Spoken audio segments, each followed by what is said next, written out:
Good morning friends. तो मेरा नाम गुलिंदर सिंह है, डिस्ट्रिक्ट होशियारपुर जो कि स्टेट पंजाब के अंदर है। मैं वहां का रहने वाला हूं। तो दोस्तों, लास्ट वीडियो मैंने बनाई थी आपके लिए क्रिप्टो करेंसी का क्या है, इसका फ्यूचर क्या है, ये लीगल है या इलीगल है, उस बारे में मैंने बात की थी आपसे। तो वो वीडियो आप जरूर देखिए, डिस्क्रिप्शन में भी आपको मिल जाएगी, तो वो आप देखिए वीडियो जरूर। तो इसके अलावा अब मैं बिटकॉइन की हिस्ट्री के बारे में बताऊंगा। बिटकॉइन किसने बनाया था, कब बना था, तो इसकी वैल्यू कितनी बड़ी, आगे क्या हो सकता है बिटकॉइन का फ्यूचर, तो वो मैं आपके साथ शेयर करूंगा। तो उसके लिए मैंने ये चार्ट बना रखा है। तो अगर बात करें क्रिप्टो करेंसी की, तो क्रिप्टो करेंसी शब्द आया कहां से? तो क्रिप्टो करेंसी शब्द से पहले मैं बताना चाहूंगा क्रिप्टोग्राफी। क्रिप्टोग्राफी क्या है? क्रिप्टो का मतलब होता है हिडन, ग्राफी होता है एक मैसेज। तो हिडन मैसेज किसी को भेजना या हिडन मैसेज खुद तक जो पहुंचा है उसको समझना, उसको कहते हैं क्रिप्टोग्राफी। तो पुराने हमारे जो राजा महाराजा थे, जब वो किसी दूसरे राजा को कोई भी संदेश भेजना चाहते थे तो वो जिस चिट्ठी के जरिए भेजते थे उसमें कोडिंग होती थी, हिडन मैसेज होता था, जिसको के जो मैसेंजर था जो उस कागज को लेके जाता था दूसरे, वो नहीं समझ पाता था इसमें क्या लिखा हुआ है, इस राजा ने उस राजा तक क्या मैसेज पहुंचाना है।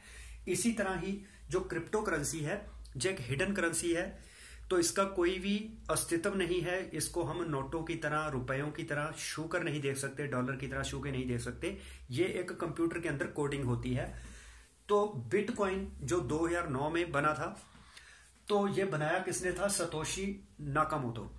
हालांकि बहुत सारे लोग इस चीज का दावा करते हैं कि वो सतोशी नाकामोटो हैं, लेकिन ऐसा कुछ नहीं है। इस आदमी के बारे में अभी तक कुछ पता नहीं चला। तो इसने ये कॉइन क्यों शुरू किया? क्योंकि यह चाहता था कि किसी भी सरकार का करेंसी के ऊपर कोई भी कंट्रोल ना हो। तो लेकिन जो प्रॉब्लम थी, जैसे मैंने वाटर सिस्टम की प्रॉब्लम बताई थी कि जिसमें हमने दूसरी स्टेट से कोई चीजें मंगानी होती थी, तो हम वो चीजें लेने के लिए जाते थे, हो सकता है वो चीज हमें वहां से ना मिले, या इतना चीजों के बदले में चीजें एक्सचेंज होनी है तो उसकी क्वांटिटी इतनी ज्यादा होती थी, वो ट्रांसपोर्टेशन बहुत मुश्किल थी। तो उसको लेके ही फिर सोने का ओरिजिन हुआ कि हम सोना देते थे, बदले में हमें जो चीज चाहिए थी वो हमें वहां से मिल जाती थी। लेकिन उसमें दिक्कत ये थी कि चीज हमें कम चाहिए थी, सोना ज्यादा होता था, तो हम उसको काट नहीं सकते थे।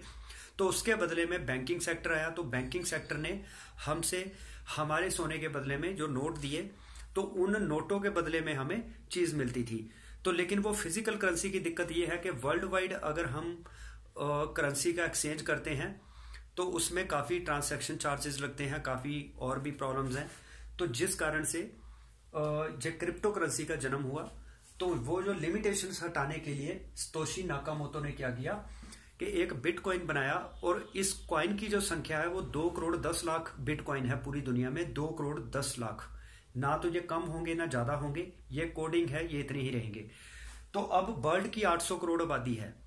तो जैसे जैसे लोगों को बिटकॉइन की वैल्यू पता चलती जा रही है, अब 800 करोड़ लोग अवेयर हो रहे हैं कि हमें भी ये करेंसी खरीदनी है। तो क्योंकि कॉइन 2 करोड़ है, 800 करोड़ आबादी है, अगर हर आदमी एक एक कॉइन भी लेना चाहे तो वो पॉसिबल नहीं है। हर आदमी आधा कॉइन भी लेना चाहे तो पॉसिबल नहीं है, चौथा हिस्सा भी लेना चाहे तो पॉसिबल नहीं है। तो इसका मतलब कि इस कॉइन की डिमांड बढ़ती जा रही है, लेकिन सप्लाई इसकी लिमिटेड है, क्योंकि 2 करोड़ 10 लाख से ज्यादा ये बनेगा नहीं। तो जिस कारण से इसकी वैल्यू बढ़ती जा रही है। इसकी वैल्यू आज से 10 साल पहले $1 के बराबर थी, लेकिन आज इसकी वैल्यू 67,000 के बराबर हो चुकी है। तो मतलब $1 की कीमत आज से 10 साल पहले जितनी थी, आज उस डॉलर की कीमत 10 साल बाद 67,000 नहीं बढ़ी, लेकिन बिटकॉइन की बढ़ी। तो इसका मतलब क्रिप्टो करेंसी, जिस आदमी ने $1 के बराबर $1 का एक बिटकॉइन खरीदा था, आज उसको वो 10 साल बाद अगर इस कॉइन को बेचता है तो उसको $67,000 मिल रहे हैं। मतलब इंडियन करेंसी की बात करें तो उसको 50 लाख रुपए मिल रहे हैं, जो उसने डॉलर आज से 10 साल पहले उस डॉलर की कीमत 50 रुपए के बराबर होगी, क्योंकि अब तो 75 के आसपास है $1।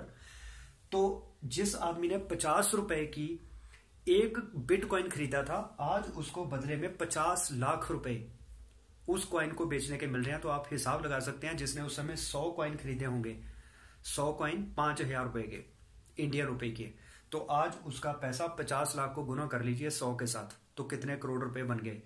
तो जो लोग आज भी उस कॉइन को रख के बैठे हैं, उसको बेच नहीं रहे, तो आने वाले समय में उनको इसके करोड़ों रुपए मिलेंगे। आज 50 लाख मिल रहा है, तो हो सकता है आने वाले समय में 5 करोड़ भी एक कॉइन का मिले। तो ये है जो बास बिनरी लोग होते हैं, कईयों ने इस पे विश्वास नहीं किया था कि यार ये डिजिटल करेंसी, ये जो डिजिटल करेंसी है इसका क्या पता ये फेक है, कोई गवर्नमेंट का इस पे कंट्रोल नहीं है, तो उन्होंने इसको लाइटली लिया था। लेकिन जिन्होंने ये सोचा था यार 50 रुपए का एक मिल रहा है तो इसमें दिक्कत क्या है, 50 कौन सी बड़ी बात है, अगर 500 रुपए के भी हम 10 कॉइन ले लेते हैं, कल को अगर रेट बढ़ गया तो बहुत अच्छी बात है, नहीं बढ़ा तो 500 रुपए होते क्या है। तो उस हिसाब से लोगों ने इसमें अच्छा रिटर्न ली, जिन्होंने 10 साल पहले इसका फ्यूचर देखा था। तो आज भी जिनके पास पैसा है, अगर वो 50 लाख का एक कॉइन खरीद लेते हैं, या आधा कॉइन भी खरीद लेते हैं, या चौथा हिस्सा भी खरीद लेते हैं, तो आने वाले समय में वो करोड़पति होने वाले हैं। तो अब बिटकॉइन के अलावा भी बहुत सारी करेंसियां हैं, तो उसमें से एथेरियम आता है, रिपल आता है, और भी ऐसी हैं, जैसे आप गूगल पे सर्च करेंगे top 10 currencies of the world, तो वहां पे आ जाएगा किसकी कितनी कीमत है। वो बिटकॉइन के बाद दूसरा एथेरियम है, जिसकी वैल्यू बिटकॉइन के बाद दूसरे नंबर पे सबसे ज्यादा है। तो इस तरह से आप देख सकते हैं। तो अब बिटकॉइन की हिस्ट्री में आपको बताना चाहूंगा। तो बिटकॉइन की अगर बात करें, जनवरी 2009 से मार्च 2010 तक मतलब 1 साल तक इसकी कोई भी वैल्यू नहीं थी, इसके बदले में आप कुछ भी नहीं खरीद सकते थे। लेकिन मई 2010 में इसकी वैल्यू $0.01 से कम थी, मतलब इसकी कुछ ना कुछ वैल्यू बन गई थी। इसमें किसी आदमी ने 2 जो है बर्गर वो खरीदे थे, तो मतलब कि उस समय बिटकॉइन के बदले में बर्गर भी मिलना शुरू हो गया था। मई 2010 में इसकी वैल्यू पड़ी थी उस समय। तो फरवरी से अप्रैल 2011 में $1 के बराबर एक बिटकॉइन हो गया था, मतलब 50 रुपए की चीज आप बिटकॉइन देके $50 तक की, $1 तक की चीज या 50 इंडियन रुपीस के बराबर की चीज आपको मिल जाती थी। तो नवंबर 2013 में इस बिटकॉइन की वैल्यू जो है वो $350 से $1242 के बीच में आ गई थी। तो सितंबर 2017 में इस बिटकॉइन की वैल्यू $5013 के बराबर हो गई थी। तो इसके लगातार ग्राफ जो बढ़ता गया, तो 15 दिसंबर 2017 को मतलब 3-4 महीने बाद ही इसकी वैल्यू 5000 से बढ़ के 18000 के आसपास हो गई, $17,900। इसके बाद 17 दिसंबर मतलब 2 दिन बाद ही 17 दिसंबर 2017 को इसकी वैल्यू $17,900 से बढ़ के $19,783 हो गई। तो 8 फरवरी 2021 को मतलब 4 साल बाद, 3-4 साल बाद इसकी वैल्यू $41,973 हो गई। तो पिछले के मुकाबले लगातार 3 गुना कह सकते हैं, 2.5 गुना जो बढ़ गई। तो 8 फरवरी 2021 को एक अनाउंसमेंट की एलन मस्क ने, टेस्ला ने, कि हम बिटकॉइन में मतलब इन्वेस्ट करने जा रहे हैं। तो उसका रिजल्ट ये निकला जब लोगों ने देखा कि यार ऐसा व्यक्ति एलन मस्क जो कि वर्ल्ड में आज बहुत बड़ा नाम है, तो जिसने पुराने रॉकेट के साथ है ना, पुराने रॉकेट जो है स्पेसशिप में भेजे, तो जिसने कहा है कि धरती पे जीवन खत्म होने वाला है, दूसरे ग्रह के ऊपर इंसानों को रहना पड़ेगा, वहां पे लाइफ सरवाइव करेगी। तो इसका मतलब कि उसकी इस जो स्टेटमेंट के कारण 16 फरवरी 2021 8 दिन बाद ही उस जो $50,000 कीमत चले गई बिटकॉइन की। तो 10 अप्रैल 2021 को $60,000 के बराबर हो गया। 14 अप्रैल 2021 को $64,800 के बराबर बिटकॉइन की वैल्यू हो गई। तो 20 अक्टूबर 2021 को बिटकॉइन की वैल्यू लगभग $67,000 के बराबर हो गई, जो 50 लाख कह सकते हैं हम। तो इतनी तेजी के साथ 10 साल में ये राइज किया है, तो आगे भी ऐसे ही राइज करता रहेगा। तो हमें इस कॉइन की हिस्ट्री को, अदर कॉइन्स के बारे में स्टडी करना चाहिए, क्योंकि आने वाले समय का करेंसी है, इसके बगैर काम नहीं चलेगा। तो आजकल सारा कुछ जो है, जैसे पहले हम जूम मीटिंग करते थे, फेसबुक या व्हाट्सएप, हमारा पूरे वर्ल्ड के साथ कोई कम्युनिकेशन नहीं थी। आज के समय में हम घर बैठे हुए ही लोगों को जूम का लिंक भेज के घर से ही ट्रेनिंग दे देते हैं, बिना कहीं आए गए टाइम वेस्ट किए। इसके अलावा फेसबुक, व्हाट्सएप के ऊपर हम बिना किसी को मिले बात कर लेते हैं।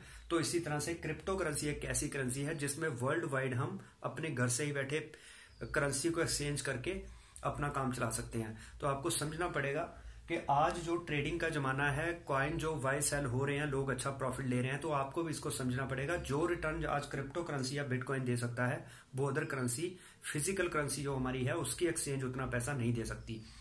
तो इसलिए आपको इसको सीरियसली लेना चाहिए। और अगर आपको मेरी वीडियो पसंद आई है तो इसको लाइक एंड शेयर जरूर करें दोस्तों के साथ, ताकि उनको भी ये इन्फॉर्मेशन मिल सके।